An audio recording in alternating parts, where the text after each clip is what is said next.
바울이 갈라디아 교인들에게 오늘 본문 12절에서 형제들아 이렇게 말하고 있습니다. 형제들아. 여러분 갈라디아 사람하고 바울하고는 원래 일면식도 알지 못하던 관계입니다. 그런데 그 갈라디아 사람들하고 이제는 형제와 같은 그런 관계가 되었다라고 하는 겁니다. 하나님 믿는 사람들은 여러분 굉장히 친밀하고 의지가 되는 형제와 같이 느껴집니다. 이 친밀함이 가장 여러분 크게 느껴지는 곳이 어디냐면 이제 예수님 믿는 사람이 별로 없는 곳입니다. 근데 때로 고난과 박해를 받는 것, 아무도 예수님 안 믿어요. 나 혼자 예수님 믿고 있는데 어느 순간에 보니까 예수님 믿는 사람이 또 있는 것을 알게 되고 그분과 함께 교제하고 또 함께 예배하고 함께 예수 그리스도를 나눌 수 있다는 것 자체가 굉장히 큰 이제 은혜가 되고 복이 됩니다. 어저께 제가 신문 기사를 하나 읽는데 그 크리스찬 저널이라는 그 신문이 오거든요. 그게 2주에 한 번인가 한 달에 한 번인가 오는데 거기를 딱 봤더니 역사상 지금만큼 기독교인들이 큰 박해를 받는 시대가 없었다 이렇게 돼 있더라고요. 그래서 읽어봤는데 거의 지금 지구의 인구가 한 80억 접지 않습니까? 3억 명 이상 되는 사람들이 예수님을 믿지 못하는 지역에 살거나 예수님을 믿으면 고난을 당하는 지역에 살고 있답니다. 3억 명. 엄청 많잖아요. 그러니까 북한이나 이제 중국이나 그런 공산국 국가, 그 다음에 무슬림 지역에 사는 분들, 이제 그런 분들은 예수님 믿는 것이 너무 어렵답니다. 그래서 어떤 곳에서는 이제 모스크에서 예수님 믿는 사람이 저격을 당하기도 하고, 그 다음에 잡아다가 때리기도 하고, 북한에서는 여러분 잘 아시는 것처럼 말할 것도 없고, 근데 그런 데서 예수 믿는다고 이제 숨어서 예수를 믿기도 하고, 또 아무도 안 믿는데 나 혼자 예수님 믿기도 하고, 그런데 이제 그때 예수님 믿는 다른 신앙의 어떻게 보면은 그 형제라고 여긴 표현했지만 신앙의 동지죠, 동지. 동지를 만나게 되면 너무나 반갑고 이제 기쁘게 됩니다. 근데 이제 저희도 미국에 와서 여러분 사실 때 어떠셨습니까?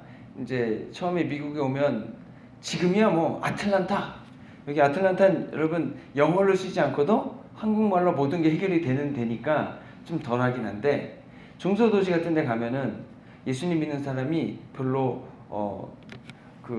없는 데서 예수님 믿는 것과 비슷하게 한국 사람이 별로 없는 데서 우리가 한국 사람을 만나게 되면 되게 반갑죠. 그리고 서로 시간이 지나면서 같은 말을 하고 또 옛날 얘기를 나누면 그래도 같은 한국적인 문화 가운데서 얘기를 나누게 되고, 그러면서 굉장히 친해지고 서로 의지가 되는 그런 관계가 되지 않습니까? 사실 백인하고 흑인하고 있는데 알게 모르게 무시하는 것 같아요. 무시한다 그러면 또 문제가 될 수 있으니까 무시하는 것 같다는 거죠. 또 우리가 언어가 다르고 문화가 다르니까 미국에서 그냥 사는 것만으로도 그냥 스트레스, 그리고 우리가 이제 섬처럼 고립된 곳에서 사는 것 같고, 그런데 이제 예수님 믿는 한국분이 옆에 계시면 함께 예배도 드릴 수 있고 함께 또 기도도 할 수 있고, 내가 참 어려운 일이 생겼을 때에 기도를 부탁할 수도 있고, 또 여러분 솔직히 친형제라고 해도 저희가 미국에 살면서 거의 못 보지 않습니까?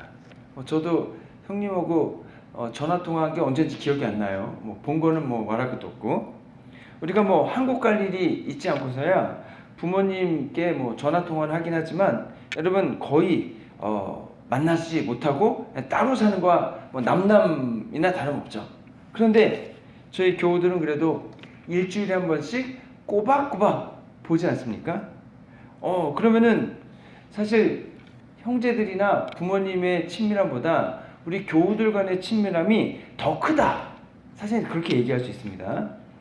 우리가 일주일에 한 번 교회에 나와서 하나님께 예배할 뿐 아니라 우리 성도님들과 함께 얼굴 보고 이야기 나누고 여러분 함께 식사하면서 교제하는 것 자체가 사실 우리가 미국에서 얻지 못하는 소속감뿐 아니라 또 여러 가지 인정의 또 안전의 그러한 여러 가지를 교회가 많이 제공해 준다는 면에서 여러분 교회가 신앙 공동체가 너무나 좋은 거죠.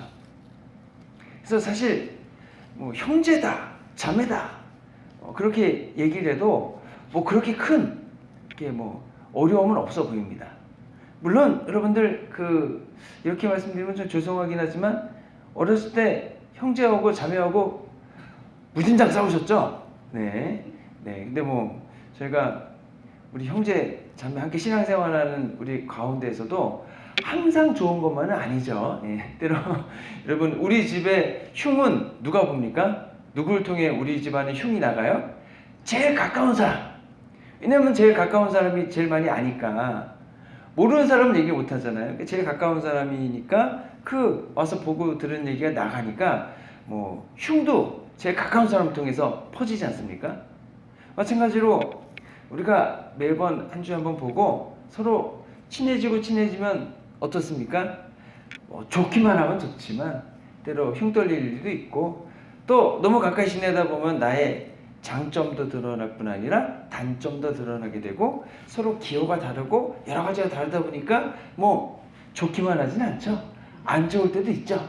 그런데 그럼에도 불구하고 우리가 미국 사람들한테 흉 떨릴 일은 없죠. 미국 사람들이 와가지고 뭐 친하게 지내기도 어렵고 그분들이 우리의 뭐 사정이나 형편을 우리의 정서로 이해해 주는 것도 아니고 그렇지만 이제 우리 함께 한국 분들 같이 이렇게 지내면서 서로 좋을 때도 있고 안 좋을 때도 있고 여러분 그게 정상이다 라고 하는 겁니다. 좋을 때만 항상 좋아야 된다. 그건 이제 천국 가서 이루어질 일 같고 좋을 때 좋고 또 안 좋을 때가 있는데 당연히 안 좋을 때가 있는 거죠. 우리가 형제 자매라고 해서 뭐 좋기만 했습니까? 얼마나 싸웠습니까? 그런데 중요한 거는 형제는 아예 형이니까 동생이니까 뭐 누나니까 그냥 봐주는 거죠. 그러면서 그냥 넘어가는 거잖아요. 마찬가지로 우리 성도님들도 그냥 힘들고 어려운 일 있고 관계에 좀 그런 게 있어도 에휴 저분 원래 성격이 더러워 원래 그런 거야 뭐 그러면서 좀 봐주고 넘어가는 거죠. 그러면서 같이 관계를 형성해가고 관계를 깊게 만들어 가야 되는 겁니다. 물론 신앙생활할 때에 좋은 건 뭐냐? 그러니까 좋을 때 서로도 격려해주고 또 기도해주고 좋죠. 안 좋을 때 더 좋습니다. 왜 좋습니까? 안 좋으면은 막 대판 싸우고 막 씩씩거리고 그러잖아요. 그때 우리는 누구를 바라봅니까? 예수님 바라보잖아요. 예수님 바라보고 기도하면은 예수님이 나의 허물과 나의 잘못을 또 용서해 주시고 받아주신 것처럼 또 사랑도 부어주시고 은혜도 부어주시니까 아유 그래도 내가 위해서 또 기도해줘야지 내지는 아유 원래 성격이 저렇게 더러웠구나 저분도 예수님 만나야지 예수님 만나게 되도록 기도하고 이제 그런 가정 가운데서 그 어려움을 더 잘 이겨나갈 수 있게 될 뿐 아니라 여러분 좋은 건 뭐냐면 그런 마음을 가지고서 기도하고 우리가 함께 나아갈 때에 하나님이 우리에게 은혜를 더해주시고 사랑을 더해주시고 또 화해하고자 하는 마음을 먹게 하시고 화해도 할 수 있는 기회도 주시고 하나님의 돌보심이 있거든요. 그래서 여러분 가장 어리석은 선택은 어떤 거냐면 이제 끝이야 절대 이제 안 만나 라고 하는 분들이 제가 볼 때는 가장 어리석은 것 같아요. 왜냐면 저보다 다 인생을 오래 사셔 보셨잖아요. 그러면 다 아시잖아요. 인생의 그 관계라는 게 그냥 내가 끊는다고 끊어지지도 않고 또 지금 안 본다고 안 봐지는 것도 아니고 또 내가 이렇게 원수라고 여겼던 그 분들이 어느 순간인가 나에게 도움을 주는 위치로 바뀌기도 하고 그렇잖아요. 그래서 예전에 그 깡패도 다 써먹을 때가 있다고 그냥 넓게 잘 지내라고 어르신들이 저한테 그럴 때 깡패랑 어떻게 잘 지내냐고 깡패 다 저기 감옥을 보내야 되죠. 뭐 전 그랬는데 그 말씀이 맞더라고요. 우리가 뭐 이분은 이런 면에 좋은 거가 있으니까 이분은 이 장점을 잘 극대화하면 되고, 이분의 장점은 또 이거니까 또 이 장점을 가지고 극대화하고, 우리가 단점을 보고 나에게 화나게 한 것만 보면은요 한이 없죠. 네.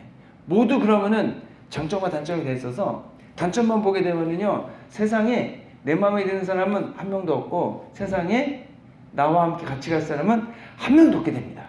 여러분 뭐 남편이라고 내 마음에 다 들겠어요? 아내라고 다 들겠어요? 자식이라고 부모님이라고 내 마음에 다 들겠습니까? 당연히 안 들죠. 다 마음에. 그런데 이제 그렇게 보는 게 아니고 이제 이분의 장점은 뭐고 단점은 뭐다. 장점은 좋으니까 같이 묻어가면 되고 단점은 내가 보완해 주시는 것은 내가 보완해 주는 거죠. 그래서 나의 장점과 그분의 장점을 두 개가 하나가 돼서 시너지 역할을 내는 거죠. 그분의 단점은 내가 보완해 주시면 보완해 주고 나의 단점은 그분이 보완해 주시고 그렇게 해서 같이 묻어가는 거지 뭐 완벽한 사람이 어디 있고 또 우리가 기대한 것만큼 기대에 충족시켜주는 사람이 어디 있겠습니까? 한 명도 없습니다. 그것이 가능한 분은 하나님밖에 없는 것 같습니다. 우리 구주 예수님밖에 없는데 예수님이 해주시는 것을 뭐 남편이나 아내나 애들한테 해달라고 하면은 너무 어렵죠. 예, 저는 못 해드립니다. 라고 당당하게 얘기하면 또 화내시겠지만 안 돼요, 안 돼. 이거 어떻게 할 수가 없어요. 예. 그래서 우리가 형제, 자매라고 할 때에 뭐 천사 같은 모습이 돼서 우리가 형제 자매가 되는 게 아니고요. 보니까 그냥 불완전한 모습 가운데에서 그냥 형제 자매가 되는 겁니다. 그렇다고 해서 뭐 완벽한 모습을 변해가느냐? 저는 변할 줄 알았는데 진짜 오래 걸립니다. 예. 성경 공부하고 기도하시고 막 열심히 하셔도 그 성경은 잘 안 변하시는 것 같아요. 그래도 좀 누그러지시는 건 있어요. 날카로웠던 게 좀 약간 부드러워지시는 건 있고 막 인상만 뻑뻑 쓰는 분이 그 약간 인상 안 쓰는 걸로 바뀌시는 분도 있고 또 이제 인상 안 쓰시는 분이 좀 웃는 분으로 바뀌는 분도 있고 뭐 엄청 우울했는데 조금 우울해지는 걸 바뀌는 것도 있고 뭐 그렇게 좀씩 변화는 있는 것 같습니다. 그래서 우리가 믿음 생활과 신앙 생활할 때 여러분 우리가 지금 함께 신앙 생활하는 분들이 우연히 만난 것 같죠? 저는 옛날에 그런 것 같았습니다. 그래서 저는 옛날에 전도사하고 뭐 부목사하고 할 때 이제 별로 그런 생각이 없었는데 담임목회 하면서 특히 개척교회 하면서 또 이제 여기 하면서 느끼는 거는 요즘은 그런 생각을 많이 합니다. 나와 함께 신앙생활하는 분들은 그냥 우연히 만난 분들이 아니고 하나님께서 나와 함께 신앙생활하라고 보내주신 분들이구나. 그래서 함께 신앙생활하는 거죠.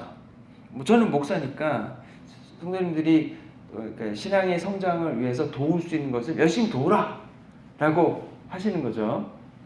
열심히 저는 돕는 거고 그래서 저에게 나오시는 분들은 저하고 그냥 하나님이 어떤 그 끈을 맺어주신 것 같아요. 끈을. 그래서 함께 신앙생활을 해라. 그러니까 다 귀하신 분들이고 그렇다고 해서 천사들만 보내주시지 주님 어찌 뭐 그럴 수 있잖아요.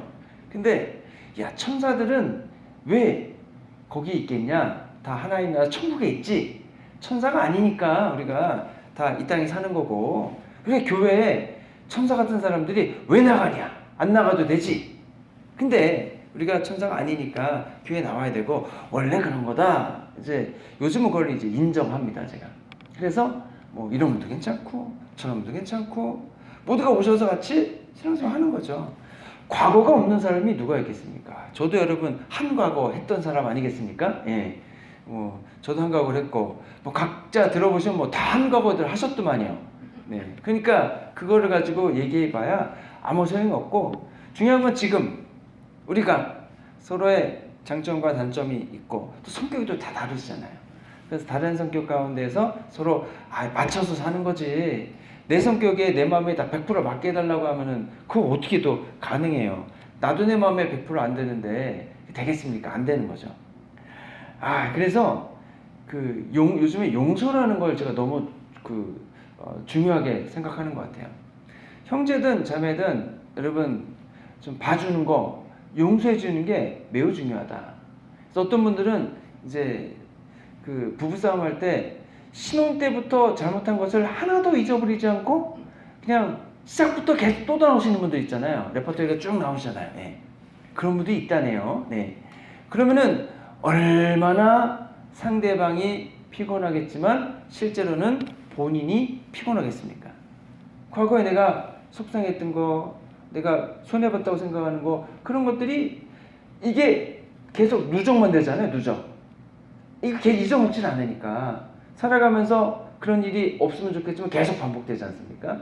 그러면 속상하고 하는 일들이 계속 누적만 되면은 그 마음이 얼마나 힘들고 그 마음의 고통이 얼마나 더 심해지고 어려워지겠냐는 거죠. 그래서 용서가 좋은 건 뭐냐면, 내가 좀 화나고 속상하지만 용서하겠다. 용서를 하잖아요. 더 이상 그분이 미워지 않잖아요. 물론 뭐 용서가 여러분 작은 거는 그냥 금방 용서가 되지만 굉장히 큰 손해를 끼친 것들은 용서를 해도요, 그때 힘들고 아픈 것들이 다시 다 올라오긴 합니다. 근데 용서를 하지 않으면 그게 그대로 있고, 용서를 하게 되면은 강도가 낮아지죠.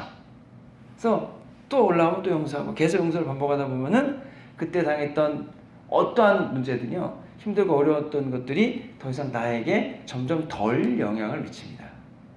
그래서 용서를 하는 것은 사실 누구를 위해서 하는 거냐면 상대방을 위해서 하는 게 아니고 나를 위해서 하는 겁니다.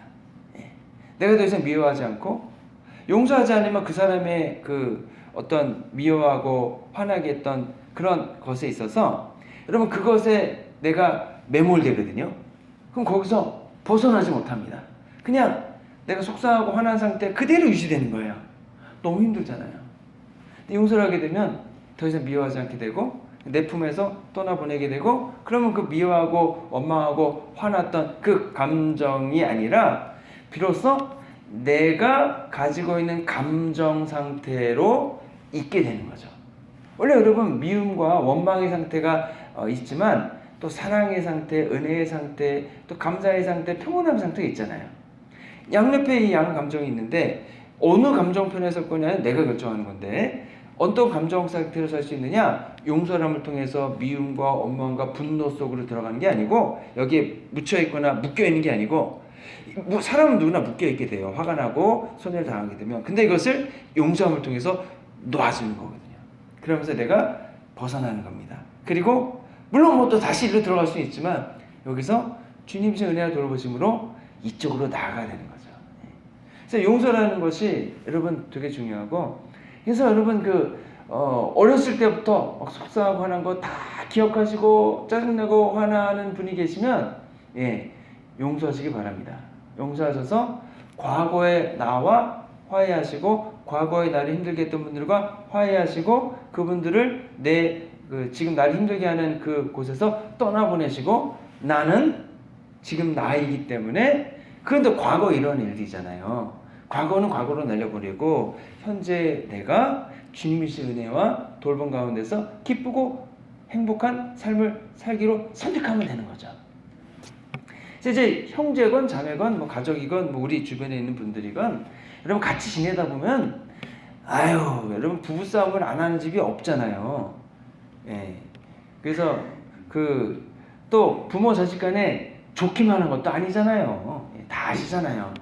그런 것처럼 우리가 함께 지낼 때에 좀 서로 봐주고 좀 이해해주고, 상대방이 그런 이해해주고, 그러면서 같이 묻어가면은 너무나 좋겠다라고 하는 겁니다.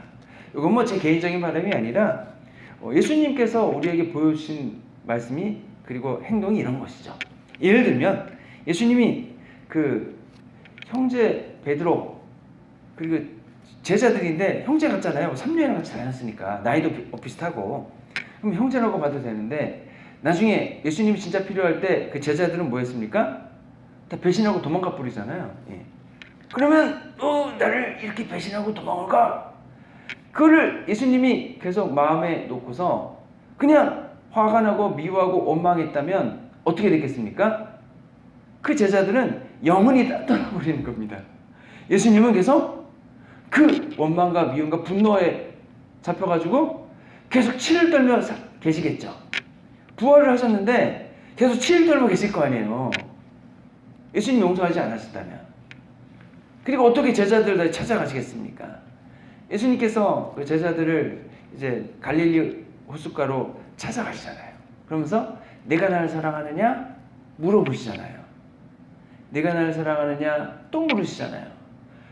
그때도 이 제자들이 예수님 버리고 도망간 그 배신한 거에 대해서 이제 나올 수가 없는 거죠. 그래서 내가 나를 사랑하느냐, 그 얘기는 예수님이 이미 이 제자들을 용서하신 거죠. 용서하시고 더 이상 이 제자들을 미워하지 않는 겁니다. 그랬더니 제자들이 돌아오는 거거든요. 예수님 만나자마자 이 XX들아, 어떻게 내가 제일 힘들고 어려운데 날 버리고 도망갈 수 있느냐? 니네가 나를 위해서 싸워도 이게 될까 말까 하는 판에 너네들은 이 스승을 버리고 도망간 이 못된 나쁜 제자들이다. 만약 그러셨다면 제자들은 예수님께 돌아오지 않았을 것 같습니다. 그리고 예수님이 여러분 그러한 마음 상태를 가지고 하나님 나라 천국으로 승천할 수 있었을까? 아마 그러면은 하나님께서 예수님 보고 뭐라고 하셨겠어요? 야, 네가 가르치지 않았느냐? 형제들끼리 싸웠을 때 헌금을 가지고 왔는데 그게 생각나거든. 가서 형제와 화해하고 와서 예물 드리라 그랬지? 그러면 너는 지금 어떻게 하겠니? 자, 하늘나라 오기 전에 다시 지구로 내려가서 내 제자들하고 화해한 다음에 다시 와라! 이러지 않았겠습니까? 근데 하나님께서 예수님이 승천하실 때 웰컴 하셨단 말입니다. 하나님 나라로 되돌아가셨잖아요. 그 얘기는 이미 예수님은 다 용서하고 관계를 회복하고 그러고 가셨다는 얘기인 거거든요. 이게 제 얘기가 아니고 우리 주님이 우리에게 보여준 모범에 대해서 여러분에게 풀어 설명을 해드리는 거거든요. 형제들아! 라고 바울이 갈라디아 교인들에게 말했던 것은 사실 갈라디아의 그 교인들하고 바울하고 무슨 관계가 있었겠습니까? 그들이 예수님을 전해 듣고 복음을 듣고 그리고 예수님 믿은 다음에 예수 그리스도 안에서 하나가 된 거죠. 그랬을 때에 여러분 예수님 믿는 믿음으로 하나님 자녀가 된 분들은 예수 그리스도를 중심으로 통일성을 갖게 됩니다. 어떤 통일성입니까? 간단히 말하면 하나님 나라 천국에 갈 수 있는 그런 통일성이죠. 그리고 예수 그리스도의 이름을 구원받았다는 우리가 같은 여러분 동질성을 갖게 되는 겁니다. 근데 동시에 우리는 다양합니다. 그래서 다양성 속에 일치라고 하죠. 그래서 우리가 다양한 것이 성격도 다르고 외모도 다르고 또 여기는 유대인, 이방인, 인종도 다르고 다 다릅니다. 우리가 이 다양성을 내 마음에 맞추라고 하면은 안 됩니다. 다 다른데 어떻게 맞춰요? 요거는 인정해주고 우리가 예수 그리스도를 믿는 믿음을 가지고서 함께 하나님 나라 간다는 그 통일성만 우리가 인정을 해주고 같이 가면 되는 거다라고 하는 거죠. 그래서 바울이 갈라디아 교인들에게 나와 같이 되었으면 좋겠다 이런 말합니다. 나와 같이 되었으면 좋겠다. 이 말은 문맥상에서 보면 나와 같이 율법을 지킴으로 구원받는 사람이 아니라 믿음으로 구원받는 그런 믿음을 가져야겠다 그 얘기를 하는 겁니다. 물론 이제 나와 같이 된다는 의미를 이분은 그 바울이 원래 유대인이긴 하지만 길리기아 다소에서 자라났기 때문에 이방 문화 가운데 살지 않았습니까? 그러니까 갈라디아 사람들의 문화나 그런 언어나 그런 것에 대해서 잘 알고 있는 겁니다. 그런 면에서 동질성을 얘기할 수도 있고 또 한편으로는 내가 전한 복음을 갈라디아 사람들이 듣고서 구원을 받지 않았습니까? 그러니 예수님 믿는 믿음을 견고하게 지키는 데 있어서 나와 같이 되어라 라고도 이해할 수가 있는 거죠. 갈라디아 사람들에 대해서 바울이 많은 애정을 갖고 있습니다. 오늘 13절, 14절 말씀 보면은 사실 바울이 갈라디아 교인들을 만났을 때에 바울이 병이 걸렸던 것 같아요. 그래가지고 굉장히 고생을 많이 했는데 갈라디아 교인들이 어떤 병인지 모르겠지만 아마도 이 정도 얘기하는 거 보면은 심각한 병에 걸렸던 거겠죠. 심각한 병에 걸렸음에도 불구하고 병에 걸린 바울을 무시하거나 외면하지 않고 잘 돌봐줬던 것 같습니다. 그래서 바울을 하나님의 천사나 예수 그리스도와 같이 맞이해 줬던 거죠. 돌봐줬던 거죠. 그리고 갈라디아 교인들은 바울이 복음을 전해줘서 그 복음을 듣고 예수님 믿고 구원의 확신을 얻게 되었으니 서로가 얼마나 감사하고 고마운 관계였겠느냐라고 하는 겁니다. 그래서 복음을 전할 때 여러분, 우리가 하나님의 일을 할 때 바울의 이 아팠을 때 그 아팠을 때의 상황을 또 활용하셔가지고 갈라디아 사람들이 예수님 믿도록 이끄시는 그런 과정을 또 우리가 생각해 볼 수도 있는 겁니다. 그래서 우리가 몸이 아플 때 또는 고난의 상황이 있을 때조차도 하나님은 그 상황들을 사용하시고 그 과정들을 선하게 활용하셔서 주님이 원하시는 믿음의 일들을 이루어 가신다라고 하는 거죠. 내가 연약해져 있을 때 오히려 여러분 성령의 역사가 강하게 일어나는 경우가 되게 많습니다. 내가 건강하고 강건하면 사람은 누구나 내가 계획을 세우고 내가 주도적이 돼서 내가 모든 것을 진행하려고 하는 강력한 욕구가 있거든요. 그래서 하나님의 이끄심이나 성령님의 역사하심을 따르거나 기다리기 전에 내가 일들을 해버리거나 진행할 때가 굉장히 많습니다.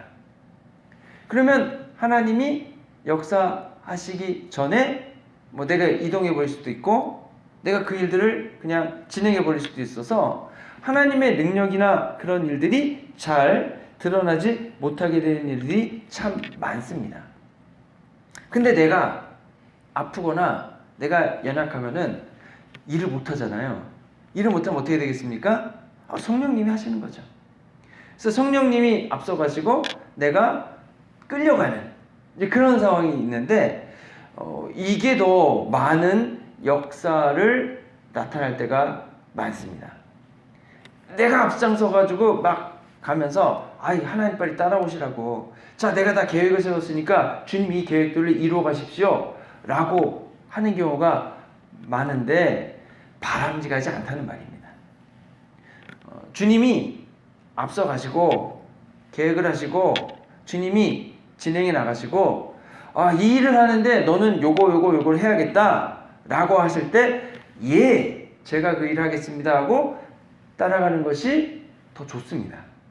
왜냐하면 내 힘과 능력을 그냥 다 해버리면 그 역량이 나를 넘어서지 못하잖아요. 내가 할 수 있는 만큼만 이루어지지 않습니까? 근데 주님의 일을 하시는데 내가 할 부분을 하게 되면 나머지 이만큼의 부분은 다 주님이 하시기 때문에 결국 더 놀라운 결과가 이루어지게 된다고 하는 겁니다. 그래서 주님이 우리에게 어떤 힘들고 어려운 일을 주신다 할지라도 그 힘들고 어려운 일이 있다 할지라도요, 주님이 나와 함께 하시는 가운데에서 그 일이 있다면 그것은 주님이 막지 않으셨다는 얘기거든요. 그러면 주님은 그 힘들고 어려운 일 가운데에서 우리와 나와 지금 함께 하고 계신 상황입니다. 그러면 이 어려움 가운데 왜 나를 구원해 주시지 않습니까? 왜 이 어려움을 없애주시지 않습니까? 라고 질문하는 것도 물론 우린 다 그렇게 질문합니다. 질문하게 되죠, 그렇게. 그런데 조금 더 관점을 바꿔서 주님이 나와 함께 하시는데 이 어려움이 생겼다면 나와 함께 하시는 주님은 왜 이 어려움이 있는 곳에 나와 함께 하실까? 그러면 이 어려움 가운데 주님이 같이 계신 거잖아요. 그럼 이 어려움이 나에게 주는 의미는 무엇이고, 이 어려움 가운데 주님이 지금 하시고 계신 일은 무엇이고, 이 어려움을 어떻게 선하게 활용해서 주님이 사용하실까? 이렇게 관점을 바꿔보는 겁니다. 그러면 그 어려움에 있어서 일단 불평, 불만과 원망이 없어지게 되죠. 더 이상 안 하게 되죠. 주님이 나와 함께 하시니까 여기 뜻이 있으니까 이 일이 어떻게 진행하는지 보자. 거기에서 또 물론 우리는 기도하죠. 주님 이건 이렇게 해주십시오. 나의 기대와 바람은 또 이런 게 있으니까 말씀드리겠죠. 그 과정 가운데서 주님이 상황을 어떻게 선하게 활용하시는지를 지켜보는 겁니다. 바울의 경우는 어떻게 됐습니까? 바울이 많이 아팠죠. 복음 전하러 갔는데 아팠으니까 아무것도 할 수 없지 않겠습니까? 그런데 오히려 주님은 갈라디아 사람들이 바울이 그 아픈 과정 가운데에서도 그들 바울을 돕게 해주셨고, 또 그 과정 가운데 복음을 전해서 바울과 갈라디아 사람들의 관계가 형제, 자매처럼 아주 깊은 관계를 맺을 수 있도록 그 바울의 아픔을 사용하셨다는 겁니다. 자, 바울이 고린도후서 12장 10절에서 나는 그리스도를 위하여 병약함과 모욕과 궁핍과 박해와 곤란을 겪는 것을 기뻐합니다. 이건 기뻐할 게 아니잖아요. 이분이 제 정신이 아닌 거죠. 이거를 왜 기뻐해요? 이건 다 피하고 힘들어하는 거죠. 뭐 병약함, 모욕당하는 거, 궁핍한 거, 박해받는 거, 곤란을 겪는 거, 이것을 왜 기뻐합니까? 우린 피해야 되죠. 이거 없게 해달라고 열심히 기도하잖아요. 그런데 내가 약할 그때에 오히려 내가 강하기 때문입니다. 내가 약할 때 성령님의 역사하심을 통해 오히려 내가 하는 것보다 더 놀라운 믿음의 역사들이 일어나는 것을 바울이 봤기 때문에 바울은 이렇게 고백할 수 있게 됐다는 거죠. 그래서 아픈 것도 때로 나쁘지 않을 수 있습니다. 우리 아파야 좀 아파야 돼요. 왜 아파야 됩니까? 그래야 이제 나의 연약함을 인정하거든요. 내가 세상의 모든 걸 다 할 수 있는 줄 알았는데 한번 아파보면 꼼짝 못하고 3일 동안 누워만 있으면은 내가 정말로 아무것도 아니구나 깨닫게 되죠. 또 일상생활하는 것이 너무나 감사하게 됩니다. 아파보면 내가 옛날에 이렇게 했던 거 저렇게 했던 거 막 그게 당연한 게 아니었고 앞으로 그렇게 못할 수도 있구나 라는 생각을 하면서 감사할 수 있게 되고, 또 쓸데없는 데 시간 낭비를 덜 하게 되죠.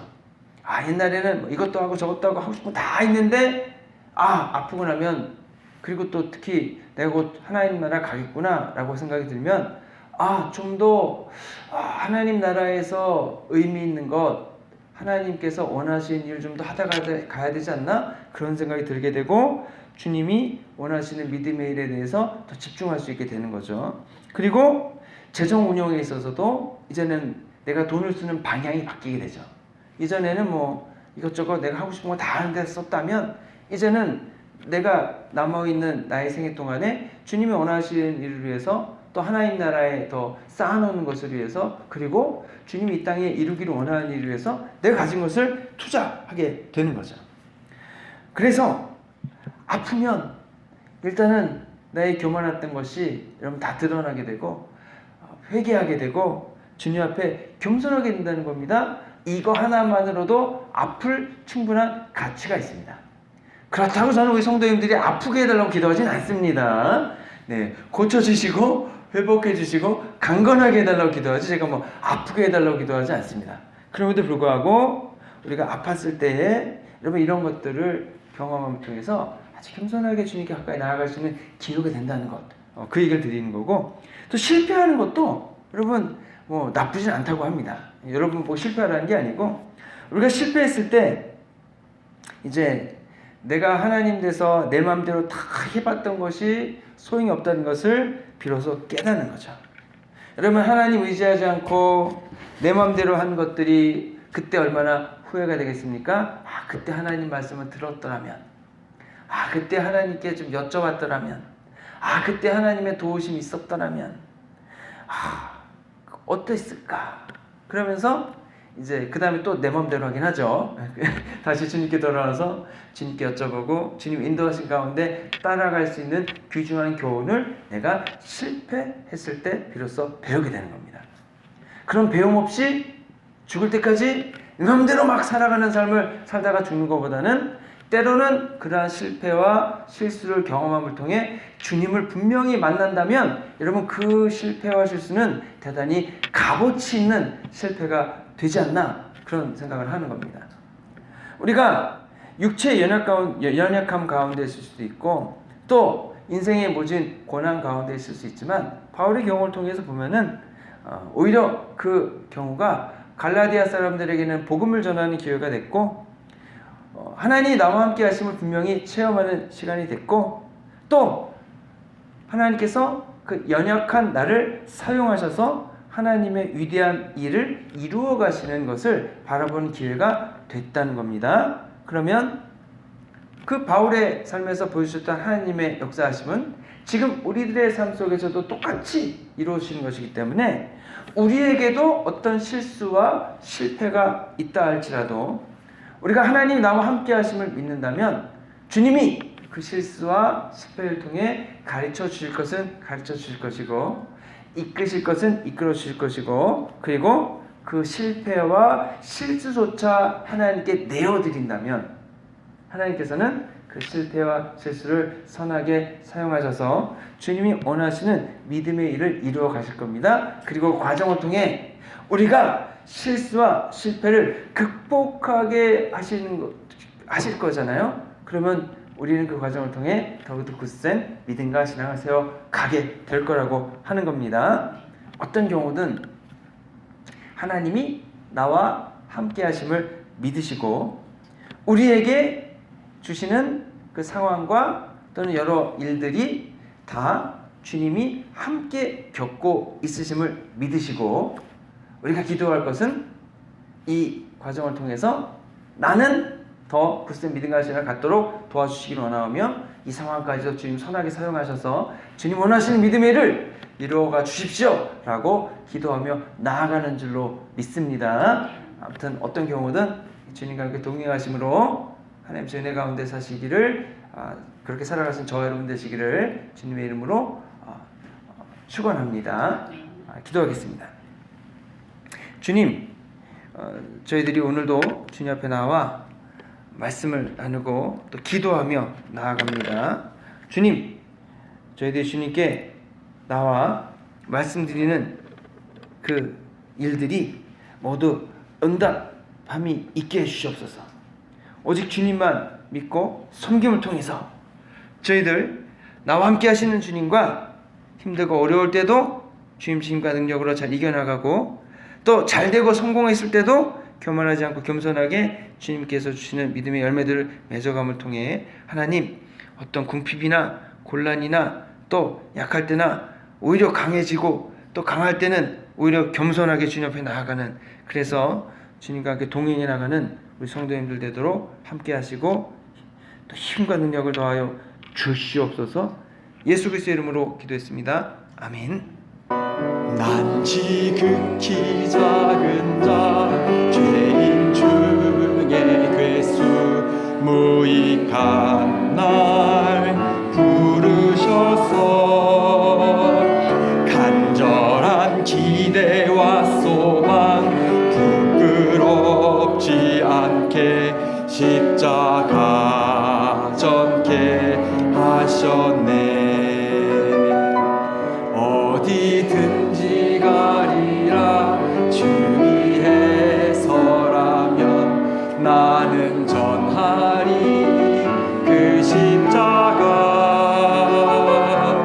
내 몸에 밴 십자가 그 보혈의 향기 온 세상 채울 때까지 살아도 주를 위해 죽어도 주를 위해 사나 죽으나 난 주의 것 십자가의 능력 십자가의 소망 내 안에 주만 사시는 것 난 지극히 작은 자 죄인 중에 괴수 무익한 날 부르셔서 간절한 기대와 소망 부끄럽지 않게 십자가 졌게 하셨네.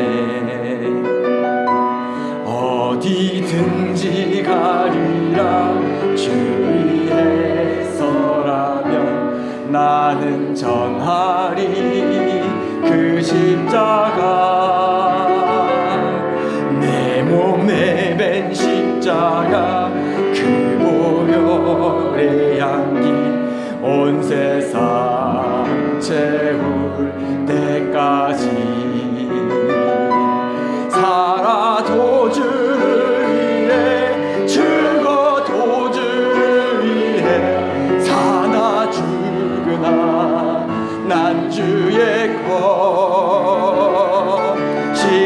십자가의 능력 십자가의 소망 내 안에 주만 사시는 것 살아도 주를 위해 죽어도 주를 위해 사나 죽으나 난 주의 것 십자가의 능력 십자가의 소망 내 안에 주만 사시는 것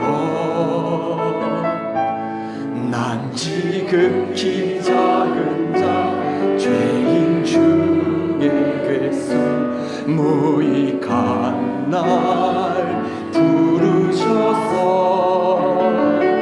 간절한 기대와 소망 부끄럽지 않게 십자가 전케 하셨네 내 사랑 나의 십자가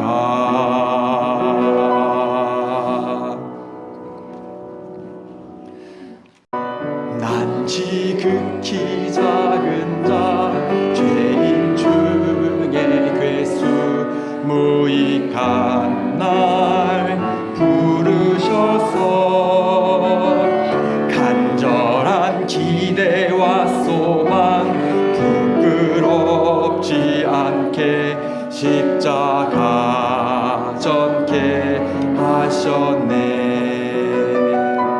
어디든지 가리라 주 위에 서라면 나는 전하리 그 십자가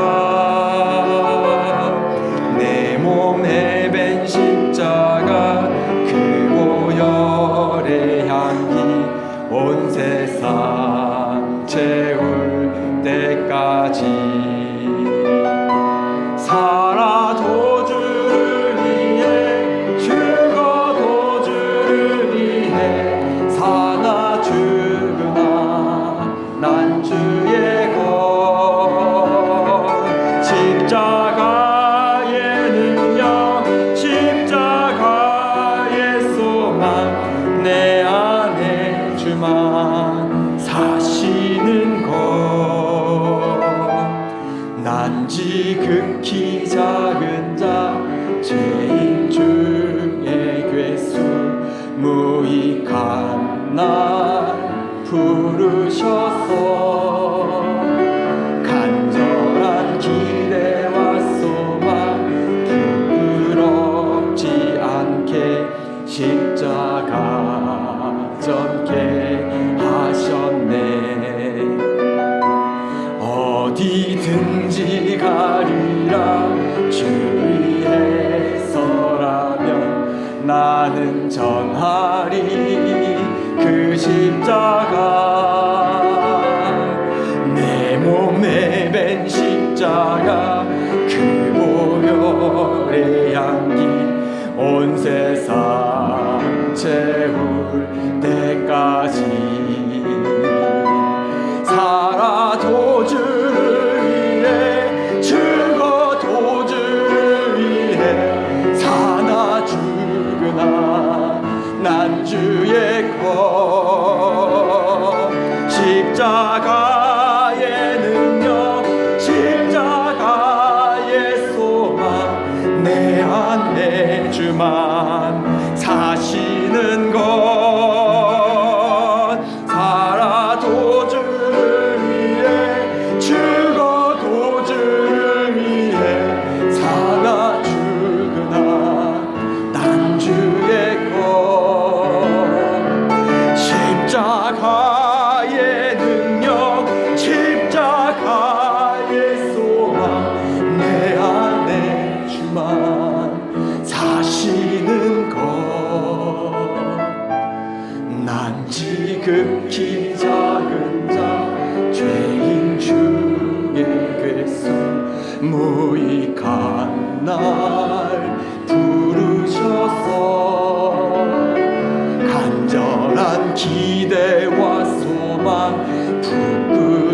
없지 않게 십자가 전케 하셨네.